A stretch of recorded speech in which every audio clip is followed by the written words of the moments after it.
Hello guys! Welcome back to my channel. Ngayon, magluluto tayo ng rellenong pusit o stuffed squid. So, ang gagawin natin guys, ito ang gagamitin natin. 4 na squid. Gagamit din ako nito guys. Yan. Stuffing natin. Ito rin guys, calamansi. Yan, bread, ginger, garlic, green chili, and soy sauce and sesame oil. So, ang gagawin natin guys, linisin ko muna ito guys, yan. So, ang gagawin natin guys, gawin muna natin itong palaman, yung stuffing nya. Yan. Okay. Green chili, garlic, ginger, black pepper,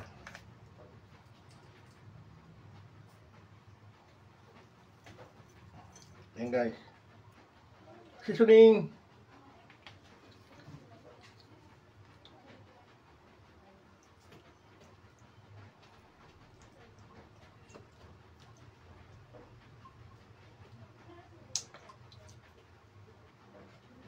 calamansi.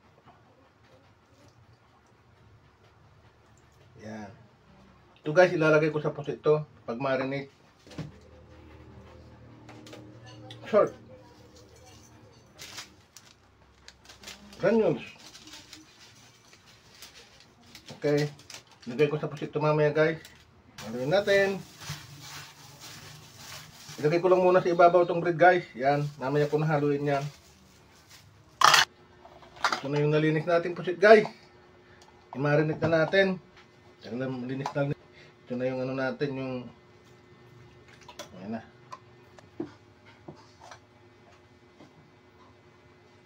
So ito na yung kalamansi guys. Ilagay natin sa ilalim. Yan. Para ano, ano siya, taba ng pusit. Okay.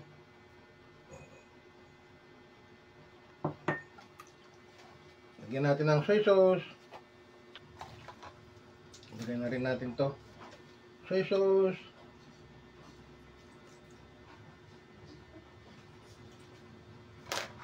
Black pepper. Marinate natin to ng ano guys, 10 to 20 minutes. So haluin na natin to guys.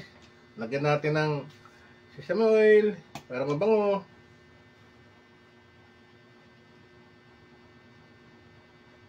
Okay. Haluin na natin.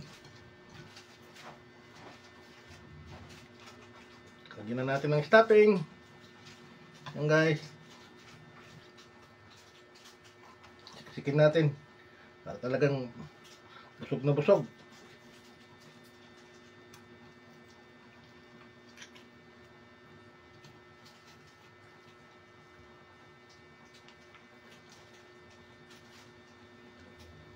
Ilagay natin tong ulo. Yan guys. Ilagay natin ang toothpick guys.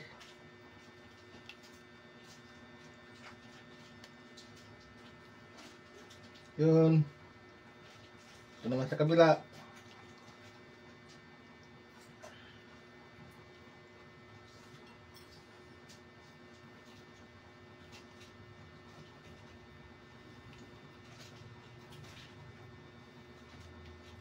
Yan guys, ganyan lang.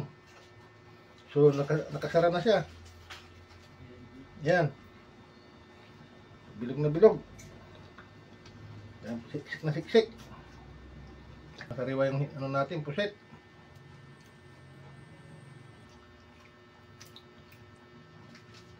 Okay, lagyan na natin itong ano, ulo.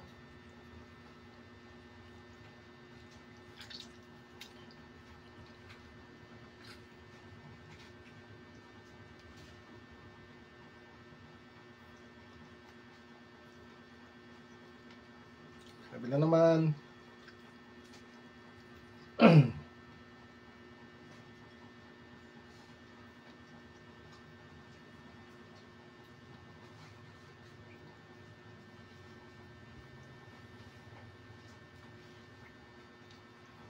Okay guys, ganyan lang.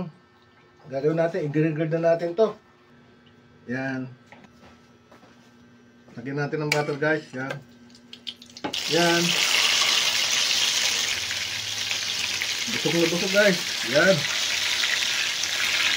Para ano, baka masunog.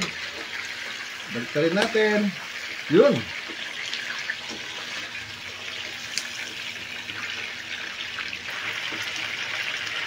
Yan na guys. Wow. Ang suwabe. Ang bango. Balik rin pa natin. Yun.